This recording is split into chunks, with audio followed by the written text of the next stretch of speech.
Guys, this is Ashley back with another video. Before we get into the video, like, comment, and subscribe to the channel. Make sure you turn on post notifications. It looks like Megan Thee Stallion will be coming after you, Nicki Minaj, for allegedly sabotaging her work relationship with her cameraman. It has been reported that Megan R. Kelly has been accused of harassment by her cameraman, who has said he was forced to watch her have intercourse in the car. Emilio Garcia filed a lawsuit alleging that he was trapped inside a moving vehicle with the hip-hop star in a foreign country while she had intercourse with another woman. Now, in the lawsuit, he's saying that he wasn't being paid properly. Emilio Garcia felt insulted when Megan was fat shaming him, according to him, telling him to spit his food out. Oh my goodness. He also said that he was shocked that, basically she would be having intercourse in front of him. And then when they came back from the trip overseas, his compensation structure changed from a monthly flat rate to a pay-per-task system that required him to submit invoices for each assignment, even though he was doing the same job. And then he saw that he was getting a decrease in bookings by Megan Thee Stallion, even though he basically quit his job to work full-time for Megan. He also said he wasn't getting paid overtime. He didn't have proper health insurance, which caused him to have anxiety and depression, according to Emilio Garcia. And then Devil Nation let him go in 2023 of June, okay?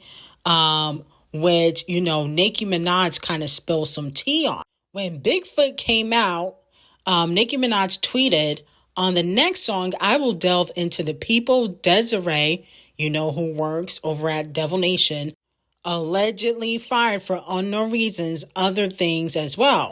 So many people were blindsided and hurt by her, allegedly. She's willing to go broke, trying to replace me. Fix it, Jesus. Hashtag good foot." Now, there has been speculation that Nicki Minaj is the reason why Emilio got fired. They're saying that he was removed off of Megan's team because he was sharing some high-profile information to Nicki Minaj, and they find it suspicious that he is suing Megan Thee Stallion now, especially after he got fired. And allegedly, there are a lot of receipts of him being a Nicki Minaj fan, which allegedly Megan might use in court. He posted a tweet, I think this was October 28th, 2023, where he said, "I want to take photos and videos of Nicki Minaj for her new era, speaking it into existence." So fans are saying that Nicki Minaj is responsible for getting Emilio fired, and that basically Megan Thee Stallion should sue Nicki Minaj because she was getting some information from the cameraman, and that ultimately terminated his job, okay? And, she did tweet that information out, which makes it look like she was talking to Emilio behind the scenes. So let me know how y'all feel about that. Now, I definitely believe that Megan R. Kelly was having sex in the car, okay? And even though, he was just watching, okay, it was in front of her, it's very inappropriate to do that in front of a coworker. If that was Diddy, Chris Breezy, the colorist, or any other male, y'all would be dragging them, okay? But because it's Megan Thee Stallion, she can get away with it. Now, Megan R. Kelly's lawyer denies claims made by her former cameraman in the new lawsuit. The lawyer says that, Megan denies these claims, saying that the cameraman is just trying to embarrass her. And this is an employment claim for money with no sexual harassment claim filed. And her lawyer said that they will see him in court. But you did harass him by calling him fat. No shade. It wasn't sexual harassment, but you did harass that man if you fat shamed him. So he might have something with that. But let me know how y'all feel about it. Is this Nicki Minaj's fault? Because allegedly people are speculating that Megan might bring Nicki Minaj to court. Basically want to see any messages between her and Emilio and possibly even Kelsey. Maybe, that's how he was able to get in contact with Nicki, because Nicki talks to Kelsey. So this is just a mess. Goodness gracious. Why is 2024 so messy?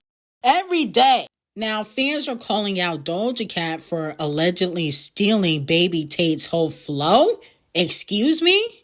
Now, young Baby Tate, who is a rapper that nobody really listens to, replied to that and said, "Now, I don't think Doja stole anything from me, but I do think most of the people interacting with this tweet are either dumb or uninformed, because this person is not talking about flow in terms of rap. They're talking about my wig coat and surrounding wig headbands that I wore on tour, and Doja's wig bodysuit and her dancers' wig outfits for Coachella. If I had the budget and didn't have to fund my entire tour myself, I definitely wanted my set to look like that. So it was very cool to see a vision I had brought to life. A bit bittersweet too. But nonetheless, I don't think anything was stolen. More than one person can have a similar idea at the same time." So basically what I'm getting is that young Baby Tate feels like Doja Cat stole her look, okay? I guess her Coachella set looked like something that young Baby Tate was trying to put together. Here's my thing. Doja Cat does steal from other people. I mean, she copies Nicki Minaj, she copies Gaga, Ugly Worldwide, she copies. But at the end of the day, Doja Cat has the budget to copy and execute it, the way she wants to. Young Baby Tate doesn't have the budget. Ugly Worldwide don't have the budget. Nicki Minaj doesn't do the crazy wild outfits anymore. So Doja Cat is, mastering that lane. And, she's doing a good job at it. Okay, but she does copy, but at the end of the day, she has the budget to copy because the other girls are not going to execute it right because they don't have a budget. And Nicki Minaj doesn't do the crazy outfits like she used to. So there's that lane for Doja Cat. And kind of like JT. JT starting to do like the crazy wild outfits. And so I think that's what Doja Cat's trying to do. She's trying to create her own lane by taking inspiration from other female rappers or artists. That's what she's doing. Okay? But, young Baby Tate, she's never going to be popping. She might as well just sit down. No shade. Moving on, it looks like Błäśtëd is being replaced by somebody that's 10 times more talented than her. Finally. Okay? Now, JT is putting out her new single, Okay, 4/26, which is this Friday. I definitely will be streaming. And Cardi B fans are actually saying that they will also be streaming JT's new music, even though JT and Błäśtëd are beefing. A Cardi B fan said, "I know we're supposed to hate JT. I tried, but I can't. I will be streaming. She's still a lapdog, though." I mean, it's not really shocking, though. Błäśtëd has been flopping. JT, the OK snippet is fire, 10 times better than anything Błäśtëd has put out in the last 5 years, in my opinion. And then on top of that, JT is getting organic love. Błäśtëd, most of the love she gets is from bots and streaming farms. That's why she's flopping now, because the bots and streaming farms are gone. Titanic took that budget away. But JT is getting organic love. And so I think that everybody should embrace JT. She's a dark-skinned black woman trying to make it in female rap, and she's talented. Okay, we got to push forward in talent and stop trying to push the untalented crew. No shade to Błäśtëd, okay? And I honestly think if this song becomes a hit, Cardi B probably going to want to work with JT again. I can see that happening. I can see the link up happening, because one thing about Cardi B, she attaches herself to people that are popping. Okay, she did it with Megan. She did it with Scratch Off when Scratch Off had that single. And now that Scratch Off is flopping, you don't see her really attach herself to Scratch Off no more. okay? She did it with the Migos. She did it with Bruno. She always got to attach herself to people that are popping. So I can see her attaching herself to JT if the song goes top 20 or top 10. Now, Megan's Cosby piss has went gold. You know, Devil Nation put that information out there to try to distract the public from Megan R. Kelly's lawsuit. Okay, so they want people to know that piss is certified gold, so people won't pay attention to Megan R. Kelly's lawsuit. But we still gonna be paying attention to it. But I peeped the distraction. Okay, y'all won't be fooling me. Now, 50 Cent added his 2 cents, and he has stuck up for Megan Thee Stallion. He is Team Megan. He said this cameraman and the lawyer who made these claims should be punched in the head. Oh my goodness. Why is everybody so violent? Why you gotta be punched in the head? I'm sorry. 2 women start making out. I'm not offended. This case is thrown out of my court. Okay. Now, 50, if you want to smash Megan Thee Stallion like every other man in the industry has, just say that. You don't have to do all of that saying that the cameraman needs to be punched in the face. What if he's not straight? Maybe it may not be pleasing to him because he may not be into women. Have you ever thought about that, 50? I mean, come on. Don't be dense. 50, you know damn well a lot of your peers are in the closet, or they're bi, or they're gay. You know a lot of your rap peers be in the closet. Stop that. Now, I know you beefing with Camel Face, but I definitely think Megan will let you hit. If she let everybody else in the industry hit, especially if you give her a role on Stars, she definitely gonna let you clap. If you give her a role on Stars, she'd be bent over right there on the casting couches. I can see that happen. Moving on to Queen B. Queen B gets sabotaged yet again. Queen B's album of the year, Cowboy Carter, singles and songs are dropping down the charts on week 2. So Yaya is dropping down 54 spots. Most Wanted by Queen B and Purdue Chicken dropped 24 spots. And 16 Carriages dropped 62 spots on the Hot 100. You know, I wasn't really shocked to buy that song because that song is kind of boring. But y'all was raving about the Queen B and Purdue Chicken collaboration. I thought that was going to go number 1. But what is going on? Queen B's singles should not be dropping out of the charts like that. This is the album of the year. You know, honestly, it's disrespectful to not support Queen B, considering that you know she wants album of the year. Yet black people are not supporting the album. Now, moving on to Nicki Minaj again.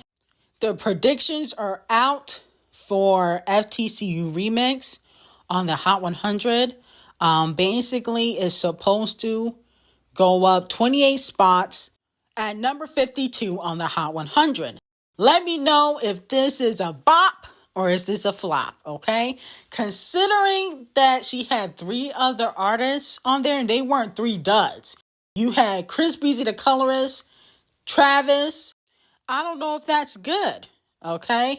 Now, you know, I understand the Chart Obsessed Racist put out an album, but Champagne Thick Gums is supposed to be gearing up to go top 20, top 10 with his whack freestyle.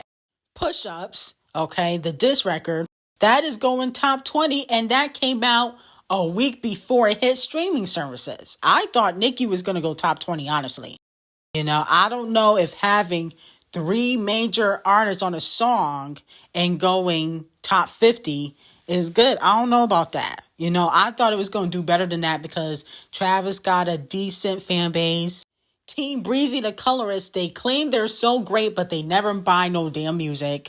You know, always talk about Chris could do that, Chris could do this, yet they never buy no damn music. So I didn't even really expect them to purchase anything. But I thought Travis and the Barbs and, you know, the general public that supports Sexy Red, they was going to go crazy with this song. But low-key, Travis ruined the song. Low-key, he did. And I said that in my review. Now, moving on from that, Congress just passed a potential ban on TikTok. It was finalized on Tuesday, and it now heads to the president's desk. If he signs the bill, as he is expected to do, TikTok would be forced to find a new owner within months or be banned from the United States entirely. Okay? And it needs to be American owned, not foreign owned. With that being said, Koi Fish, your career is over. Botch and Bitter, your career is over. You're a TikTok artist. Glorilla Glue, Bottom Nas X, Scratch Off, y'all careers are completely over. Hang it up. You might as well fill out some applications. I heard TJ Maxx is hiring. Maybe you guys can get on Love and Hip Hop. But that music career is donezo. Okay? Because a lot of these rappers are TikTok artists. They're not really that talented. So, I'm here for the TikTok ban. I think that a lot of these artists were using it as a way for them to try to sell their music instead of using their talent. Okay? So finally we are headed in the right direction. I really don't care that TikTok is getting banned. Didn't use it anyway. And bye-bye to the untalented crew. Okay? Even Megan, you low-key a TikTok artist. You don't use talent to sell your records. Okay? No shade. You be twerking, dissing Nicki Minaj, sleeping with rappers and producers for beats is gonna go back to talent, and I don't think a lot of y'all gonna remain. Next, Tupac's brother doesn't believe that deceased people should be weaponized after Champagne Thickums used Tupac's voice for diss for Kung Fu Kenny. Okay? He said no outside help. He also said that disses should be 101. Okay? Now, unfortunately for Champagne Thickums, a lot of people aren't coming after him. He got like 8 different rappers, dissing him all at once. So it's not really 101. But like I said before, I gave him Donkey of the Month for that because at the end of the day, even though I do respect his stats and, what he has done for the culture, using a dead person without their consent is just wrong. Okay? You don't know if they would jump in the beef for you. I highly doubt if Tupac was alive, he would be jumping in Champagne Thickums and Kung Fu Kenny's beef. And if he did, he probably would side with Kung Fu Kenny. Okay? Because, Champagne Thickums is very talented, but Kung Fu Kenny is more lyrical. And he's more about the art of rap rather than the sales of rap. Like, Kung Fu Kenny doesn't really care about the sales of rap as much as Champagne Thickums. Like, Champagne Thickums, as long as he get a top 10, a top 20, he's going to continue to put out mediocre music. Most of Champagne Thickums' music in the last 5 to 6 years, lyrically wise, have been mediocre. It wasn't until he dissed Kung Fu Kenny in the first diss record that I was like, okay, he do got, some bars. But besides that, you're not looking for Champagne Thickums in regards to bars. He just make hit records. But anyway, I got some hot tea on Patreon. Link will be in the description. Have a great day.